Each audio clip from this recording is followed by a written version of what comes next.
예, 마켓 리더의 시선으로 글로벌 산업과 트렌드 분석해보고 실제 수익으로까지 이어지는 고수의 선택입니다. 오늘은 미중 산업경제연구소 조용찬 소장님 나와 계십니다. 어서 오세요. 예, 안녕하십니까? 네, 이제 관련 이슈 어떤 게 있을지 화면으로 먼저 만나보도록 하겠습니다. 자, 이제 글로벌 신용 불안이 안정세에 좀 접어들었을까요? 미 증시 상승 랠리가 찾아올지도 궁금한 상황 속에서 오늘 소장님과 자세하게 이야기 나눠보도록 하겠습니다. 자, 이제 글로벌 신용 불안이 좀 빠르게 해소되면서 은행주들 필두로 좀 주요 주가 지수가 좀 반등하고 있는데 이 관련 이슈도 좀 분석해 보고요. 그리고 이 밖에 중국 시장 이슈도 한번 살펴보도록 하겠습니다. 자, 이제 첫 번째 좀 질문부터 드려보도록 하겠습니다. 이제 미국 금융기관 신용 불안이 생각보다 좀 빨리 해소가 되고 있는 이런 모습인데 하지만 이런 기대감과 동시에 또 신용 불안이 재현되는 건 아닌지도 좀 우려가 섞여 있습니다. 이 실물 경제는 또 어느 정도의 악영향을 좀 미칠지도 궁금한데요. 소장님 어떻게 보실까요? 얼마 전에 골드만삭스의 회장이 은행 파산은 이제 더 이상 없을 것 같고 그러지만 이번 신용 불안 문제는 조금 길게 갈 가능성도 있다는 이야기를 했는데요. 이 때문에 그런지 미국의 금융기관들의 지금 네. 그림을 보시면 나오는 부분인데요. 네.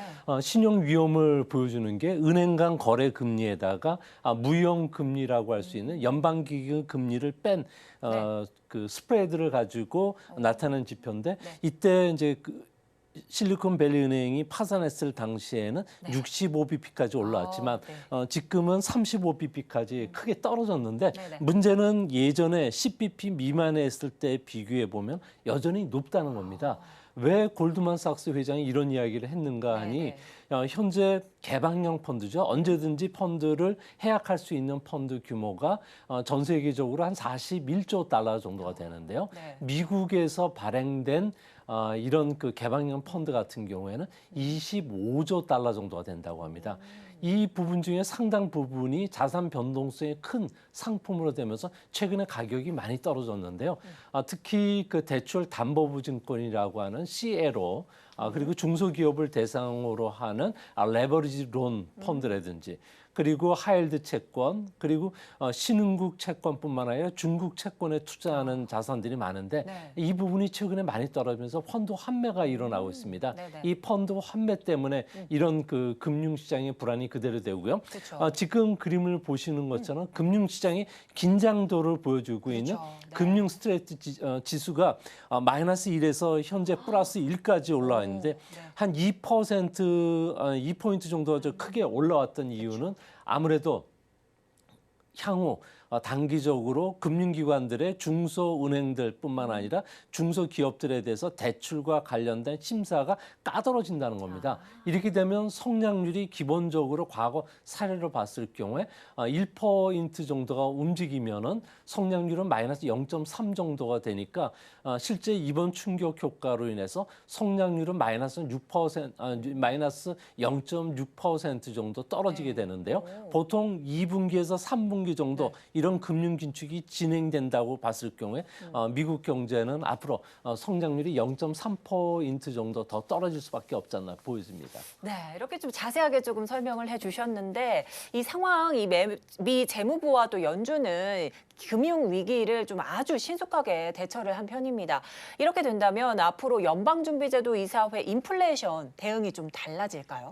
점도표에서는 인플레이션이 수요 위축으로 인해서 둔화될 수밖에 없기 때문에 금리 인상은 앞으로 한 번 정도 그리고 빠르면 올해 중에 3번 정도 금리 인하할 수 있는 공간을 점도표에서 이야기를 해줬는데요. 네, 이렇게 점도표 보시면. 네. 이 때문에 앞으로 금융위기가 좀 심각해진다면 신속하게 대처할 수 있는 여건이 마련이 됐습니다. 네. 이제 문제는 인플레이션은 잡히고 있는데 네. 경제와 관련된 여러 지표들은 오히려 생각보다 더 나빠지고 있다는 겁니다. 월요일 날 발표됐던 ISM 그 제조업 최강 경기 지수를 보면은 5개월 연속 50선을 밑돌았는데요. 네. 여기서 보면 신규 수주뿐만 아니라 고용 환경이 빠른 속도로 악화되고 있다는 겁니다.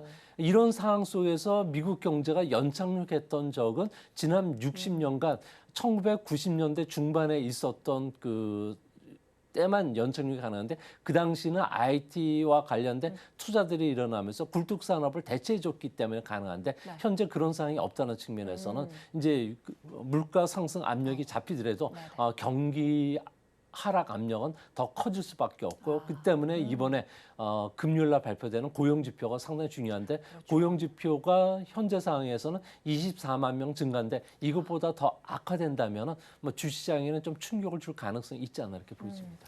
네, 이제 간밤에 좀 나온 또 고용 지표, 그 고용 지표 관련해서도 조금 증시가 조금 불안했었는데 현재 좀 중요한 금요일에 나올 고용 지표 좀 중요해 보인다 이런 말씀까지 좀 해주신 상황입니다. 자, 그런데 이제 하반기에 글로벌 금융 불안이 좀 해소될 거라는 이런 이야기도 조금 조심스럽게 나오고 있는데 그럼 이렇게 해소된 시점에 미국 주식 시장은 다시 상승 랠리를 좀 기대해봐도 좋을까요? 네, 3월 12일 날 미국의 시그니처 은행이 파산된 이후에 네. 더 이상 파산이 없다고 보니까 지방은행 지수들 같은 경우는 이제 반등하기 시작했고요. 그렇죠. 필라델피아 반도체 지수, S&P 지수, 나스닥 지수, 주요 지수들이 모두 이제 회복세를 보여주고 있습니다. 네네. 아무래도 연준이 예금자 전액 보호 제도를 시행을 했고요. 아. 또 연준이 창구 대출을 통해서 1,639억 달러를 풀어주면서 네네. 시중의 유동성을 공급해줬던 것도 있는데요. 다만 문제는 개인들을 중심으로 해서 센티멘탈 지수, 민감도 지수가 여전히 회복되지 않고 있다는 겁니다. 네네. 현재는 마이너스 28포인트까지 지금 떨어져 있는데요. 아무래도 개인들 같은 경우는 이번에 금융위기가 1차적인 상황은 지나갔지만 네. 2차적인 상황은 아직 지나가지 않았다. 그러니까 금융위기 뒤에는 항상 새로운 얼굴의 금융위기가 다시 또 찾아올 가능성이 있는데 이게 헤지펀드가 될지 중국 쪽이 될지 또 홍콩과 관련된 패그제가 무너질지도 지금 모르는 상황이기 때문에 여전히 조심스럽게 접근한다는 거죠. 그렇죠. 근데 과거 이런 상황을 보면은 바닥상에 이런 현상이 나타났기 때문에 네. 만약 인플레이션이 급격히 좀 잡혀가고 고용 상황이 안정이 된다면은 개인들의 그 투자 심리는 이제 살아날 수 있다는 측면에서 더 이상 이제 주식시장에는 악재가 되지는 않을까 생각이 됩니다. 아무래도 이번 금융 위기를 좀 기점으로 해서 개인 투자자들 좀 투심이 악화된 상황인 것 같은데 이런 상황 속에서 이 앞으로의 지표들 상황 좀 지켜봐야 되겠다 이런 말씀해 주셨습니다. 이런 글로벌 위기 상황 속에서 중국 정부는 또 글로벌 신용 위험이 중국으로 좀 전염된 게 아닌가 이걸 막기 위해서 좀 강도 높은 금융 통제에 나서고 있습니다. 중국 정부가 이렇게 직접 은행 산업의 관리 감독을 좀 강도 높게 하는 이유는 그 배경은 어디에 있을까요? 근데 이번 전인대에서도 그 리커창 총리가 34번이나 안정을 이야기할 정도로 네. 현재 중국 경제는 상당히 좀 안 좋은 상황으로 흘러가고 있는데요. 이 때문에 은행 산업을 국무원 소속에서 이제 당 직속으로 이제 이전을 하겠다는 겁니다. 네. 아무래도 그 명목상 이유는 금융시장의 부실 문제가 너무 크고 또 부패가 좀 만연되어 있다. 두 번째로는 외부 충격에 대처하기 위해서 내부 유보금을 쌓아야 되기 때문에 네.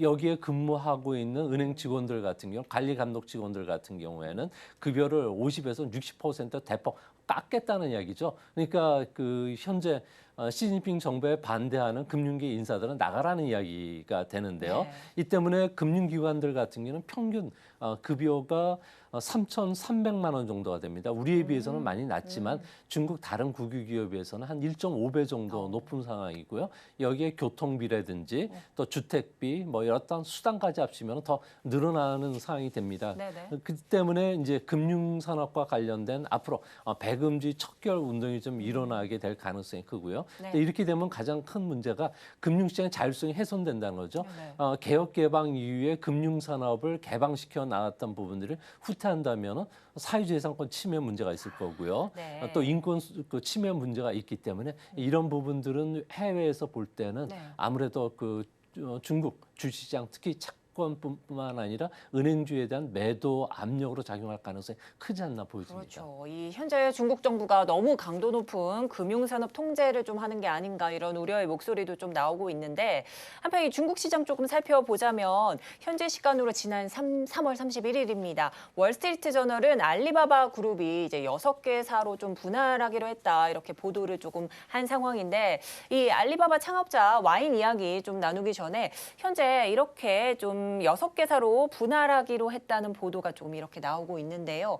각각의 조금 업종들이 조금 상이합니다. 이런 상황 속에서 마윈, 이 시진핑을 존경하는 생각을 좀 드러내지 않아서 좀 어려움을 겪고 있는 상황인 것 같은데 이런 상황 속에서 이 마윈의 계획대로 이런 기업 분할과 또 경영 복귀를 좀 성공적으로 이뤄낼 수 있을지도 궁금합니다. 네, 그 마윈 같은 경우는 해외 사업부하고 그다음에 이사회에 자기가 이제 어느 정도의 인사권을 행사할 수 있게끔만 주면은 현재 그 6개 상장된 기업의 경영권을 포기할 수도 있다는 이야기를 흘리고 있는데 네. 이제 문제는 2019년 이후에 해외에서 돌다가 갑작스럽게 27일 날 중국에 도착해서 네. 기업 분할 이야기를 꺼냈다는 것은 아무래도 중국 정부와 모종 간의 기업 분할과 관련된 이야기가 상당 부분 진척이 됐다. 그리고 빅딜이 어느 정도 형성됐다고 볼 수가 있는데요. 네. 이제 문제는 이런 6개 기업으로 분할하더라도 여기 동사장 안에는 네.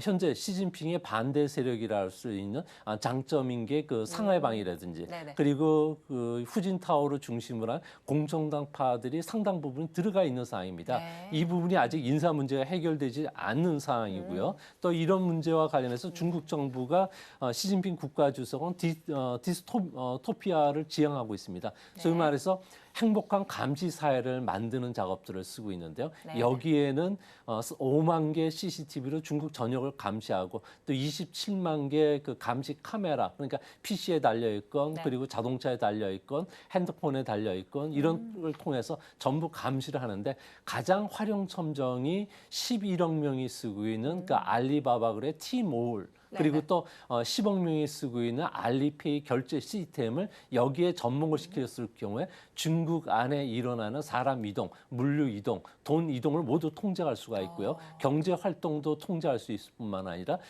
시진핑에 충성하거나 당에 충성하는 사람에 대해서 신용 점수를 줘줘서 은행들로부터 그 대출도 우대금리로 받을 수 있게끔 이런 식의 그 감시 사회를 완성하는데 이 부분이 중요하기 때문에 이 문제와 관련해서는 정치적인 그 허락, 그 마인이 어느 정도 시진핑의 충성을 보이느냐, 그리고 모든 시스템을 얼마만큼 충성스럽게 당에게 그 기부하고 모든 디지털 관련 소스 코드를 다 공개하느냐가 네. 결정적인 변수가 되지 않을까 보여집니다. 네, 하지만 이 중국이 이렇게 또 마인의 냉대를 좀 한다면 중국에는 손실이 좀 오겠다 이런 좀 의견도 있는 상황인데요.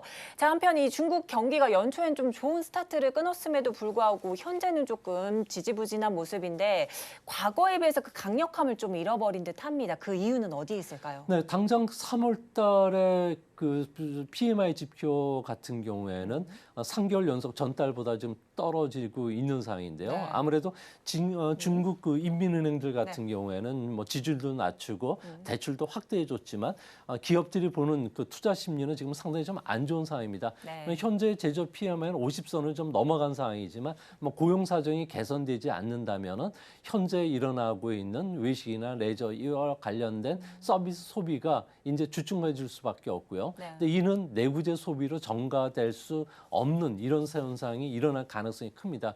이 때문에 중국 정부는 공급망과 관련된 뭐 체인망 개편 작업뿐만 아니라 공공 투자를 계속 늘려가면서 중국 경제를 이끌겠다는 생각인데 이런 부분과 관련해서는 2분기부터는 뭐 중국은 작년 이맘때 워낙 성장률이 낮았던 데 따른 기저 효과가 1.35%포인트 정도 기저 효과가 계속 나타납니다. 그러니까 중국이 3.7% 정도만 성장을 해준다면 5%로 넘어가기 때문에 이런 기저 효과 때문에 중국 경제는 외관상으로는 좀 좋게 보이겠지만 네. 여전히 개인 소비라든지 그리고 개인 소비를 이끄는 가처분 소득이 늘지 않는 범위에서는 네네. 뭐 세계 경제를 이끌거나 우리나라의 대중국 수출이 증가하기는 조금 어려운 상황이 되지 않을까 보여집니다. 자, 아무래도 근데 중국 경기에서 조금 중요한 게 부동산 시장일 것 같은데 현재는 좀 인구 감소라는 좀 문제에 직면해 있는 상황입니다만 이런 상황에서 다시 부동산 시장이 좀 날개를 펼칠 수 있을지도 궁금합니다. 네, 중국 경제의 가장 큰 축이 부동산인데요. 부동산 같은 경우는 부가가치 기준으로 해서 GDP 한 29% 정도를 차지하고 있고요. 또 개인들 같은 경우엔 자산의 59%를 차지하기 때문에 네. 실질적으로 부동산 경기가 20%만 하락하면 네. 뭐 중국 경제 같은 경우에는 10에서 % 정도 이제 감소하는 모습을 보여줍니다. 중국의 그 판매 면적이 작년에 10% 정도 감소를 했는데요. 이 때문에 성장률이 2021년도에 8.4% 성장했던 네. 게 작년에는 3%대 성장으로 뚝 떨어졌습니다. 네. 현재까지도 중국의 부동산과 관련해서 일부 도시는 회복이 되고는 있지만 전체적인 흐름은 여전히 디플레이션 압력이 19개월째 계속이 되고 있는 상황인데요. 이런 부동산 시장을 회복시키기 위해서 정책 총동원령도 내리고 네. 2021년서부터 5번에 걸쳐서 175bp의 그 지지율도 낮춰지면서 770조 원을 시중에 풀었지만 여전히 살아나지는 않고 있는데요. 네. 이 때문에 앞으로 중국 같은 경우에는 25세에서부터 34세 젊은층, 주력층이 중국 부동산의 40%를 소비를 해주는데 이 부분이 앞으로 4,500만 명 정도 10년간 계속 줄는다는 점에서 네. 중국 경제는 이전처럼 강력하거나 또 그 석유화학이나 내구재 중심, 자동차 중심의 경기 회복은 좀 더디지 않을까 보여집니다. 좋아요, 구독!